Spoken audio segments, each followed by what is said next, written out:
Generation Z, જેને કન્ટેનિયલ્સ અથવા digital natives પણ કહેવામાં આવે છે, તેનો જન્મ 1997 થી 2012 વચ્ચે થયો છે. આ પેઢી ટેકનોલોજી અને ઇન્ટરનેટના યુગમાં મોટી થઈ છે.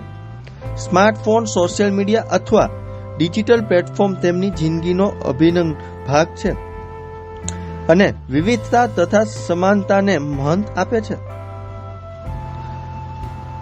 પોતાની આગવી ઓળખ, સ્વતંત્ર અને ટૂંકા તથા ઝડપી કન્ટેન્ટ પ્રત્યે તેમનો ખાસ ઝુકાવ છે. આર્થિક અસ્થિરતાના સમયમાં ઉછરવાના કારણે તેઓ નાણાકીય સુરક્ષાને વધુ મહત્વ આપે છે. ત્યારે જુઓ અમારો ખાસ અહેવાલ. હું વરુ જિજ્ઞાસ, સૌરાષ્ટ્ર યુનિવર્સિટી મનોવિજ્ઞાન ભવનની વિદ્યાર્થીની.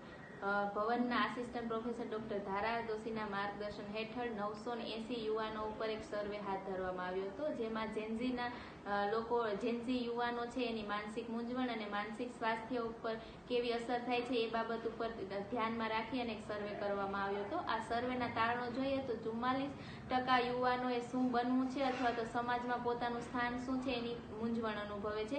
45% યુવાનોએ શ્રેષ્ઠ દેખાવાનો અથવા તો શ્રેષ્ઠ કામ કરવાનો ભાર અનુભવે છે.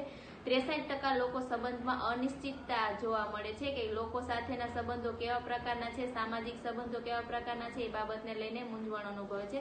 33% યુવાનોમાં પોતાના ભવિષ્યને લઈને ચિંતાઓ જોવા મળે છે. અને આવી જ રીતે માનસિક સ્વાસ્થ્યમાં જોઈએ તો અત્યારે 54% યુવાનોમાં ચિંતા, ડિપ્રેશન અને તણાવનું પ્રમાણ એ ખૂબ વધારે જોવા મળે છે. એના લીધે ઘણા બધી સમસ્યાઓ તેનામાં જોવા મળતી હોય છે.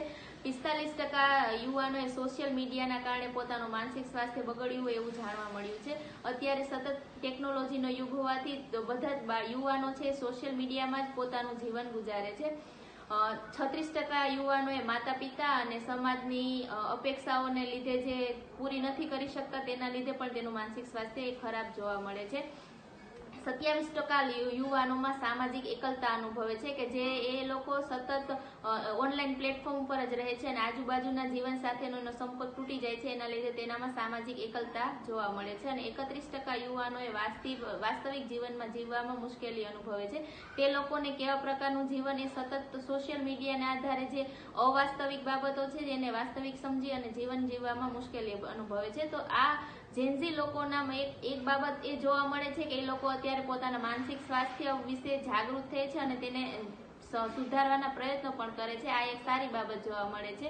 તો આ માનસિક સ્વાસ્થ્ય અને માનસિક મૂંઝવણનો જેન્ઝી ઉપરનો સર્વે હતો.